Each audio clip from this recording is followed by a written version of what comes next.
آلہ واصحابہ اجمعین اما بعد فقد قال اللہ تبارک و تعالی جل جلالہ فی القرآن المجید اعوذ باللہ من الشیطان الرجیم بسم اللہ الرحمن الرحیم قل هو اللہ احد اللہ الصمد لم یلد ولم یولد ولم یکن له کفوا احد صدق اللہ مولانا العظیم وبلغنا رسوله النبی الکریم ونحن على ذلك من الشاهدين والشاكرين والحمد لله رب العالمين إن الله وملائكته يصلون على النبي يا أيها الذين آمنوا صلوا عليه وسلموا تسليما صلاة والسلام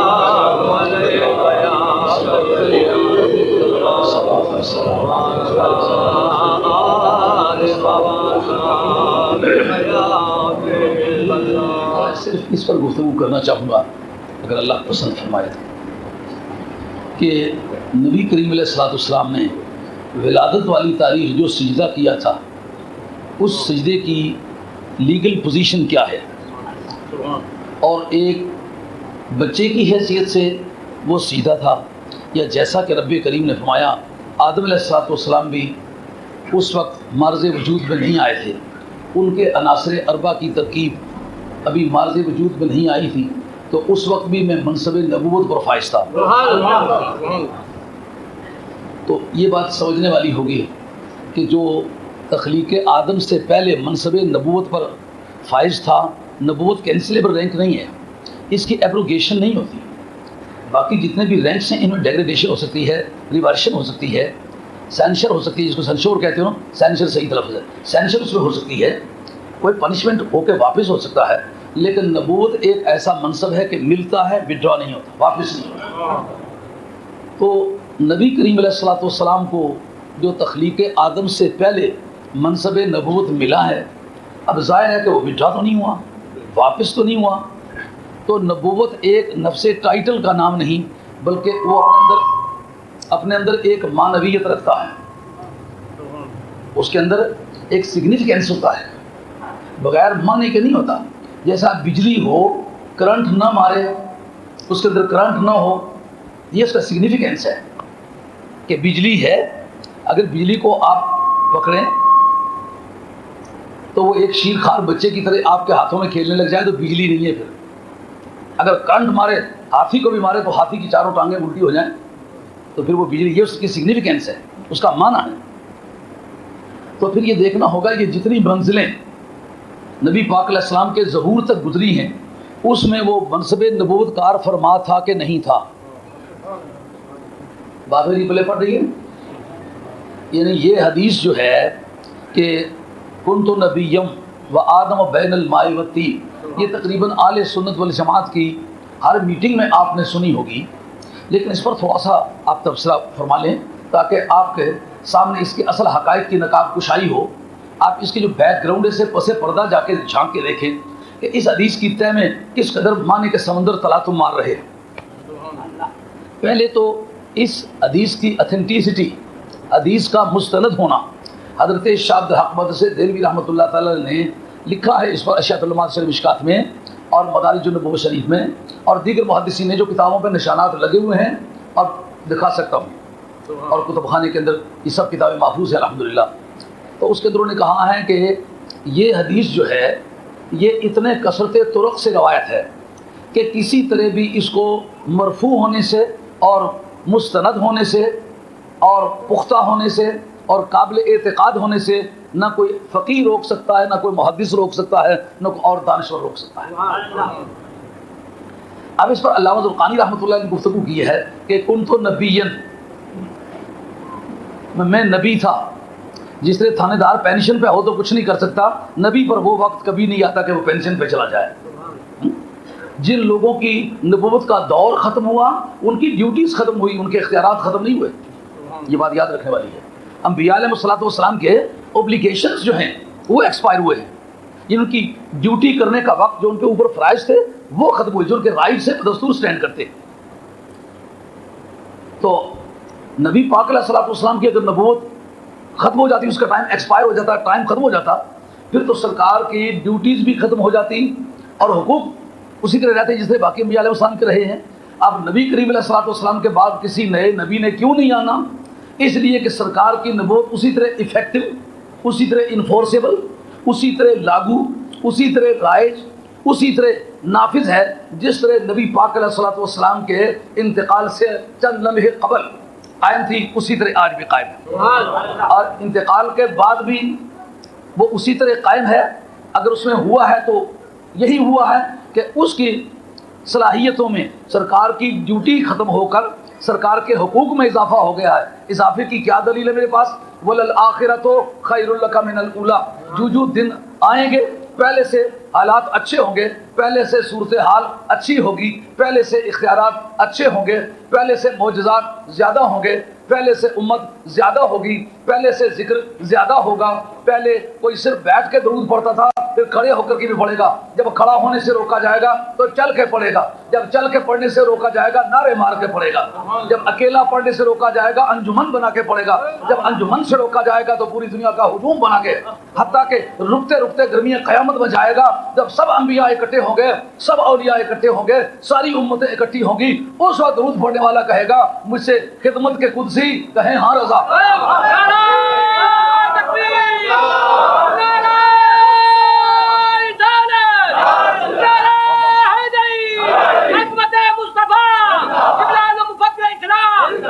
وہ کیسا مقدس وقت ہوگا جب بزم انبیاء پورے چوبنوں پر ہوگی اور اولیاء شہداء صالحین اور اہل اللہ موجود ہوں گے. اس وقت نبی پاک کا ایک عاشق زار اس انتظار میں ہوگا کہ مجھ سے خدمت کے قدسی کہے رضا، مجھ سے خدمت کے قدسی کہیں ہاں رضا، مصطفیٰ جان رحمت پہلا کو سلام. تو یہ وَلَلْآخِرَةُ خَيْرٌ لَكَ مِنَ الْأُولَىٰ.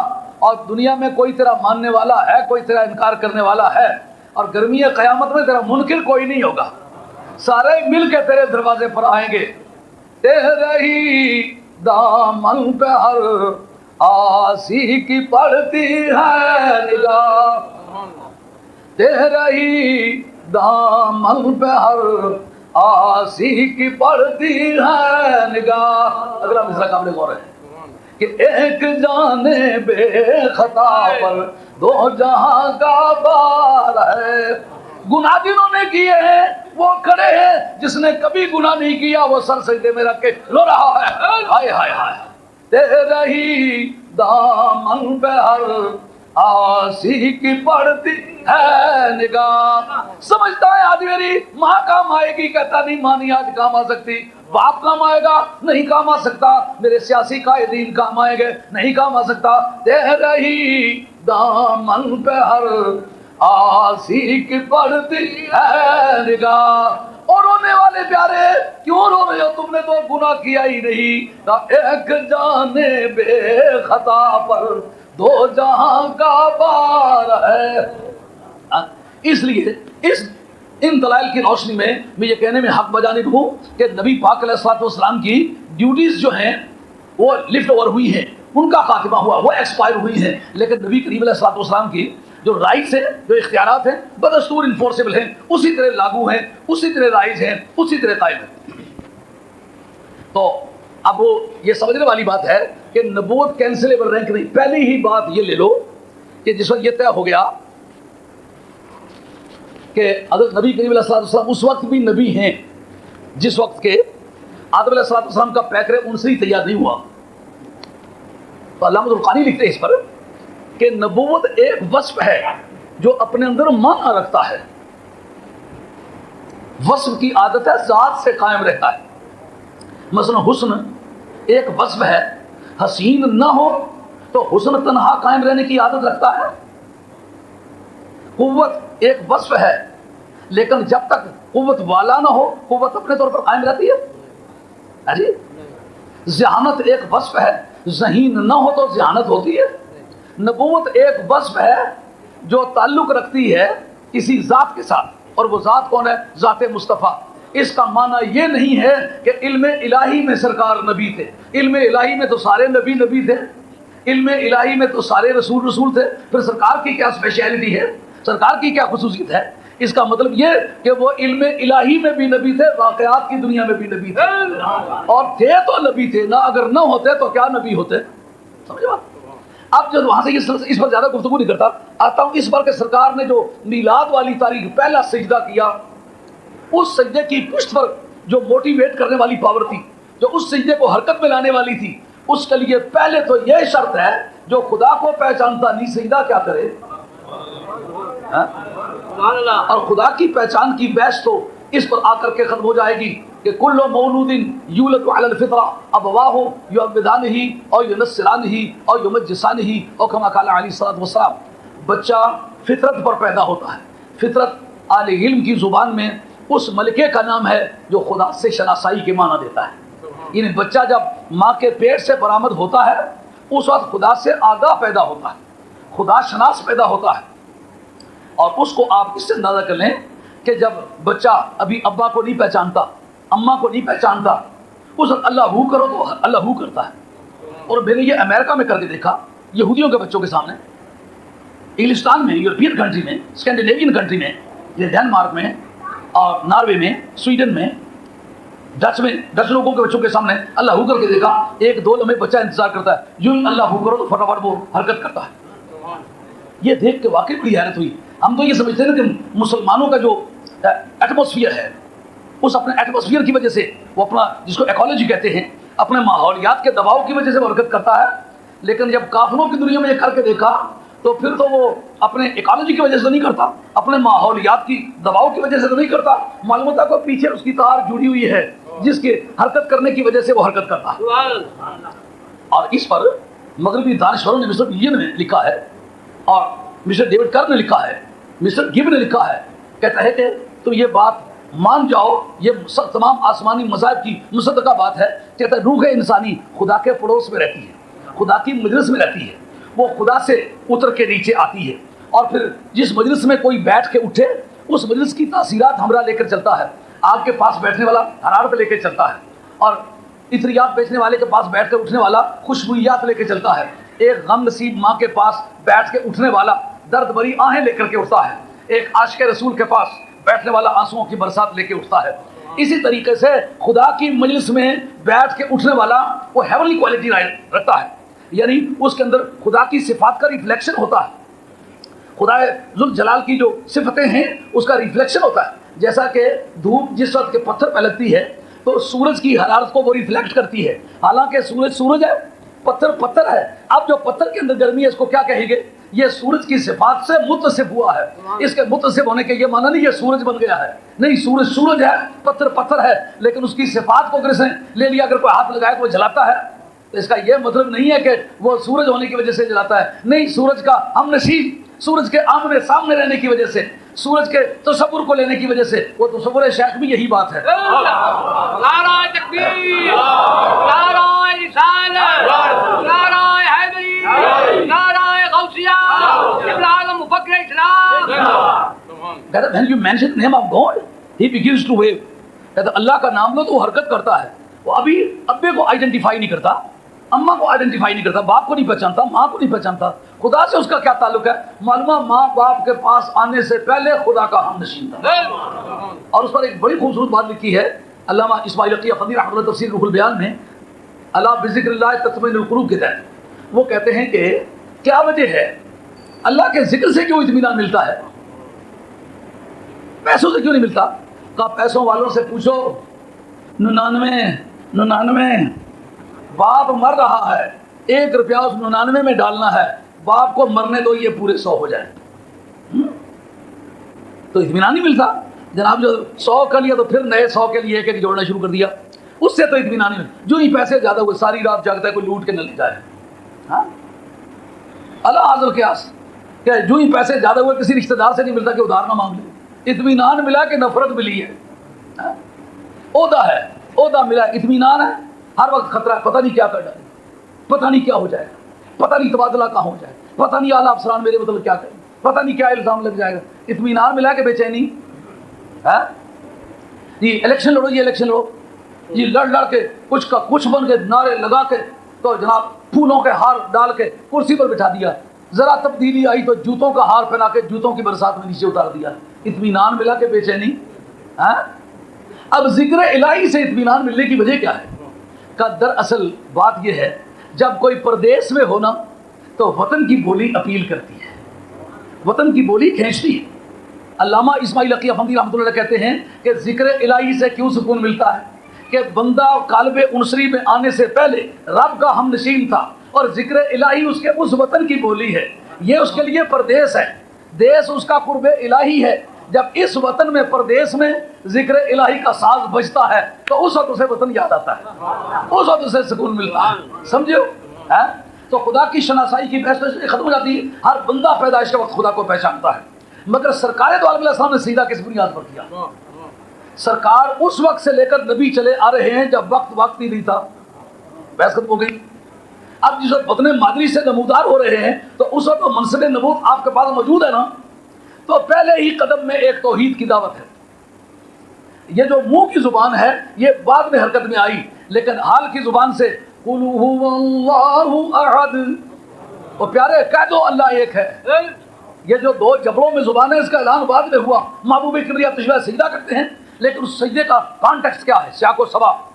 اس وقت پوری دنیا میں سروے کیا جائے، لٹرجیکل ایکٹیویٹیز یعنی عبادت کی سرگرمیاں، کہاں سے عبادت چلی اور کہاں آ کے ختم ہوئی، انبیاء علیہ السلام کے ادوار، انبیاء علیہ السلام کے پیریڈز ختم ہوئے، دین مفقود ہوئے، بندے نے ازرہ خود اس نے تلاش کرنا شروع کر دی، خدا کی تلاش کرتے کرتے اس نے سمجھا کہ خدا تو وہی ہو سکتا ہے جو بہت پاورفل ہو، غالب ہو، اگر غلبہ اس کا مقدر نہ ہو تو خدا نہیں اسے کہلانا چاہیے۔ سوچتے سوچتے اس کو جاتے جاتے پاؤں کی ٹھوکر لگی، تو ٹھوکر لگنے سے پاؤں زخمی ہو گیا، لیکن پتھر کا کچھ نہ بگڑا، اس نے کہا یہ خدا ہو سکتا ہے، اس لیے کہ میرا اور اس کا مقابلہ ہوا ہے تو میں بگڑ گیا ہوں، یہ نہیں بگڑا، معلوم ہوتا ہے یہ خدا ہے۔ اب اس نے پتھر کو پوجنا شروع کر دیا۔ ایک اور قوم آئی، سنگ تراشی انہوں نے شروع کی، پتھر کو جہاں سے چاہتے جس طرح چاہتے توڑ کے جس ساخت کا چاہتے بنا لیتے ہیں۔ اب لوگوں نے کہا یار یہ سنگ تراشوں سے پوچھو کہ تم نے اس کو کس طرح توڑا؟ انہوں نے کہا ہم نے لوہے سے دھاتوں سے توڑا ہے۔ ان کا اس کا مقصد یہ ہے کہ پتھر پر دھاتیں غالب ہوئی نا، تو یہ جو دھاتوں کے بت بنا کے لوگوں نے پوجنے شروع کیے وہ اس بنیاد پر پوجنے شروع کیے کہ پتھر کے مقابلے میں ان کی طاقت زیادہ ہے۔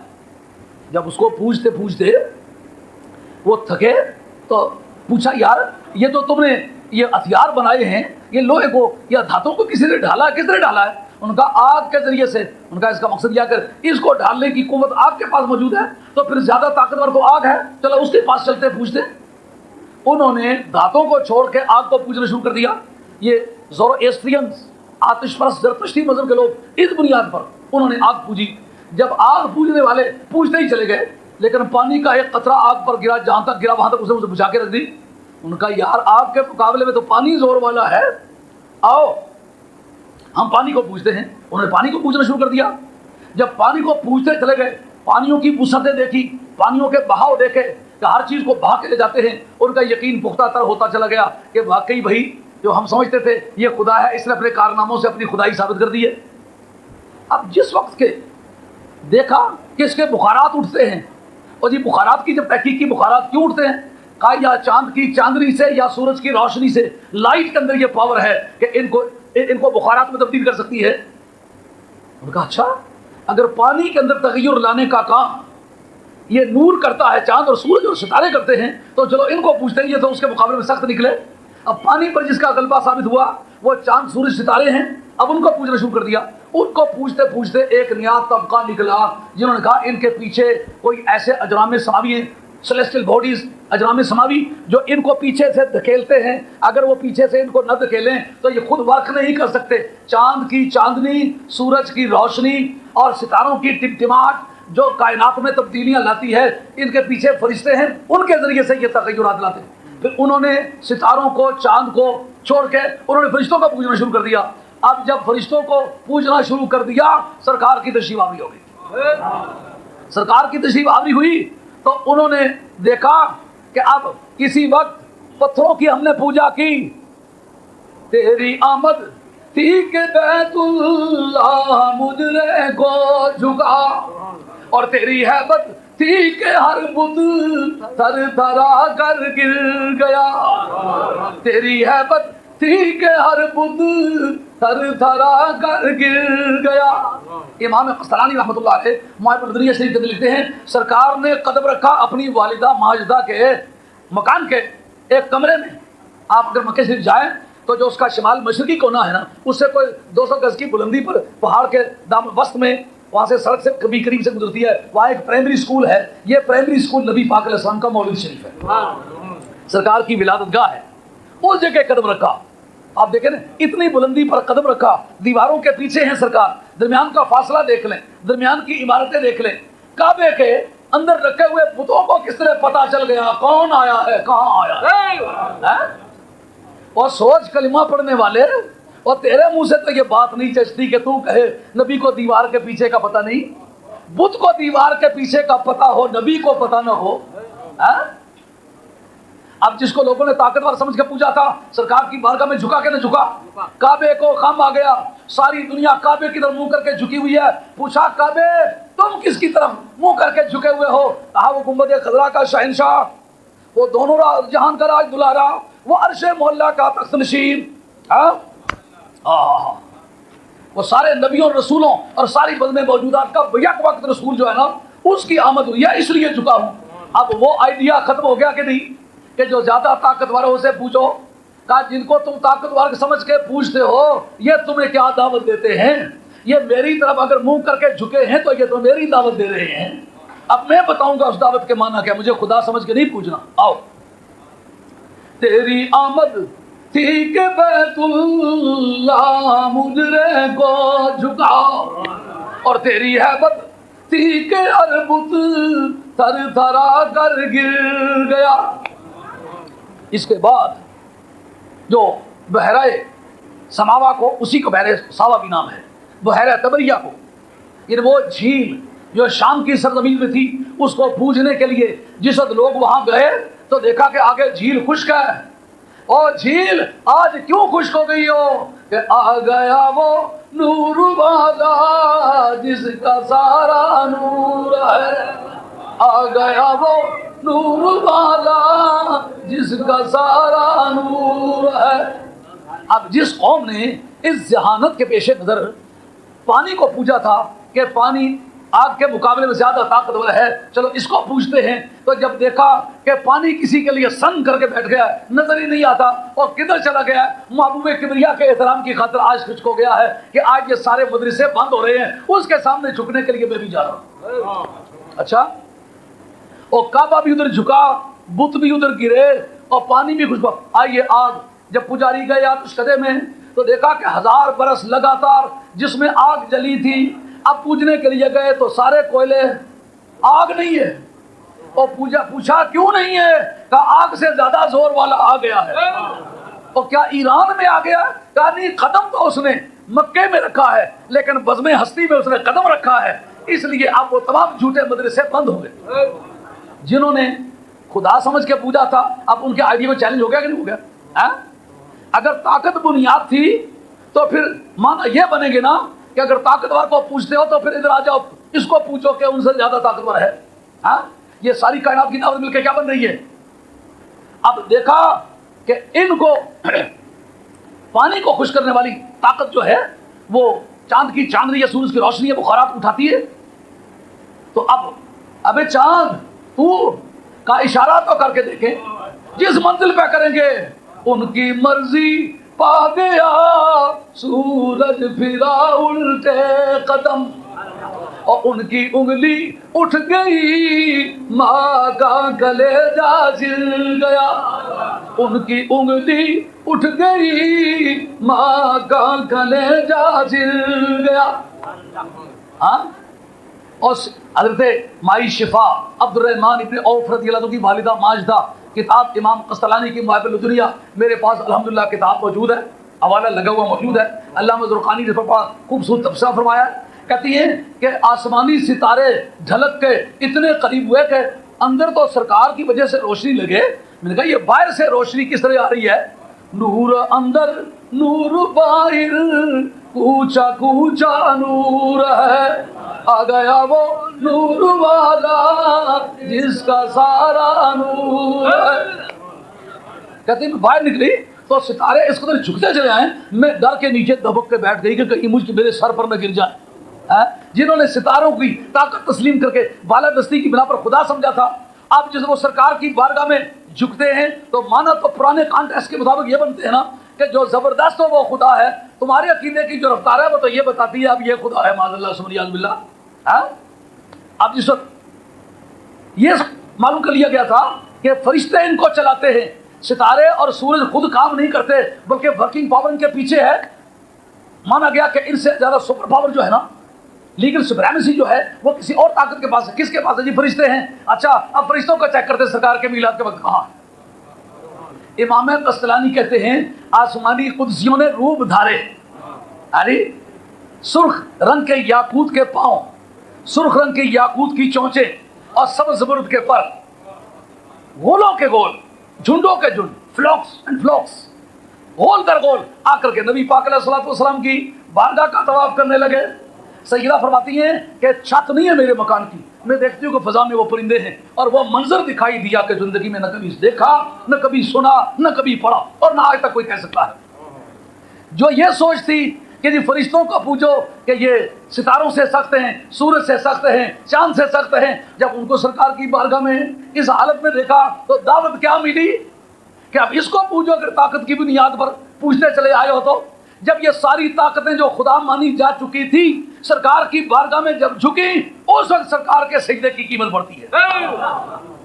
اس وقت جو سرکار نے سجدہ کیا اس کا ترجمہ اعلیٰ حضرت فاضل بریلوی اپنے خوبصورت الفاظ میں کرتے ہیں کہ پیش نظر یہ نو بہار سجدے کو دل ہے بے قرار۔ پتھروں کے بنے ہوئے بتوں نے ادھر جھک کے سلامی کر کے ان کی بالادستی کو مان لیا، پتھروں کو توڑنے والے اوزار نے ادھر اس بارگاہ میں جھک کے سرکار کی برتری کا اعلان کر دیا، اس کو پگھلانے والی آگ نے بجھ کے سرکار کی برتری کا اعلان کر دیا، اور پانی جو آگ کو بجھاتا تھا اس نے ادھر جھک کر کے سلامی کر کے سرکار کی برتری کا اعلان کر دیا۔ ان پر بالادستی رکھنے والے ستاروں نے سرکار کی بارگاہ میں جھک کر کے سرکار کی برتری کا اعلان کر دیا۔ ان کو چلانے والے فرشتوں نے سرکار علیہ السلام کی بارگاہ میں جھک کے سرکار کی برتری کا اعلان کر دیا۔ تو اعلیٰ حضرت یہ سارا کانٹیکسٹ مل کے ایک اور بات سنو، پھر اس کے بعد یہ اعلیٰ حضرت کا شعر سنا کے تکمیل کرتے ہیں۔ جس وقت حضرت ابراہیم علیہ السلام کا مناظرہ نمرود مردود کے ساتھ ہوا تھا، جس جگہ جا کے سرنڈر ہوا تھا نمرود، وہ کیا تھی؟ ان اللہ یأتی بالشمس من المشرق فأت بہا من المغرب۔ خدا کہلانا چاہتا ہے تو یوں کر، میرا خدا تو مشرق سے سورج کو طلوع کرتا ہے، تو مغرب سے طلوع کر کے دکھا، مغرب سے سورج طلوع کر کے دکھائے، خدا کہلانے کا مستحق ہے بھائی۔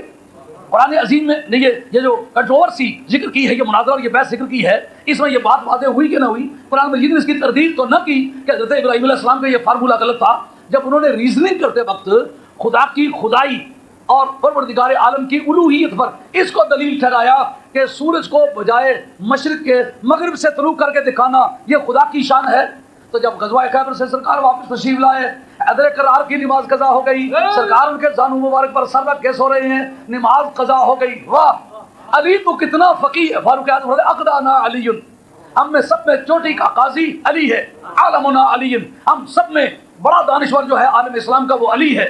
علی جیسا بندہ، اور نیند بندے کی، نماز خدا کی، اور خدا کی نماز قضا ہو رہی ہے، بندے کی نیند کو نہیں چھیڑ رہا۔ کیوں نہیں چھیڑ رہا؟ نمازیں گر قضا ہوں پھر ادا ہوں، نمازیں گر قضا ہوں پھر ادا ہوں، پر نگاہوں کی قضائیں قبل ادا ہوں۔ اب جب سورج ادھر سے لوٹا تو قرآن کی ایک آیت بھی مل گئی نا، جو سورج کو ادھر سے طلوع کر کے دکھائے وہ خدا ہوتا ہے۔ ادھر پتھر جھکے، آگ بجھی، پانی خشک ہوا، ستارے ڈھل کے، آسمانوں کے قدسی سارے سرکار کے میلاد کے موقع پر آ کے دروازے پر کھڑے ہوئے، تو بالادستی کی بنیاد پر یا قرآن کی اندرونی شہادت کی بنا پر جس کو خدا کہنا چاہیے وہ تو کوالیفیکیشن پوری نظر آ رہی ہے۔ اس جگہ سرکار کے پہلے سجدے کی قیمت بڑھتی ہے۔ اعلیٰ حضرت یہ سارے دلائل مل کے کہتے ہیں کہ پیش نظر یہ نو بہار سجدے کو دل ہے بے قرار، پر روکیے سر کو روکیے رے روکیے سر کو روکیے، ہاں یہی امتحان ہے۔ سورج کہے مجھے جھکنے دو، چاند کہے مجھے ٹوٹنے دو، ستارے کہے مجھے بارگاہ میں گرنے دو، اور آسمانوں کے کرسی کہیں کہ سرکار کی بارگاہ کا پردکھنا کرنے دو۔ ایسی حالت میں وہ پوچھنے والے کیا سوچتے ہوں گے؟ سرکار نے سر سجدے میں رکھ کے میلاد کی تاریخ واضح کر دیا، یہ سارے کمالات جو دیکھے ہیں نا تم نے، یہ خدا کے دیے ہوئے ہیں، میں بندہ خدا ہوں، میری زندگی سجدے سے شروع ہو رہی ہے، اور میلاد منانے والے سجدے کا تو بھی پابند ہو رہے۔ سجدہ قرب الہی کا ذریعہ ہے۔ وقت اور ہوتا تو میں اس پر مزید گفتگو کرتا کہ یہ پہلے سجدے کی بیک گراؤنڈ کیا ہے۔ غالباً اتنی بات آپ کو پتہ چل گئی ہوگی کہ سرکار نے جو میلاد کی تاریخ پہلے سجدہ کیا، اس کا حاصل جو بنتا ہے وہ اعلیٰ حضرت کی زبان میں نکل آتا ہے کہ پیش نظر یہ نو بہار، سجدے کو دل ہے بے قرار، یہ سارے دلائل مل کے پہلا مصرع بنتے ہیں۔ لیکن نبی پاک کا سجدہ اور روکیے روکیے سر کو روکیے، ہاں یہی امتحان ہے۔ یہ تھا آج کا بیان، اختتام پذیر ہوتا ہے۔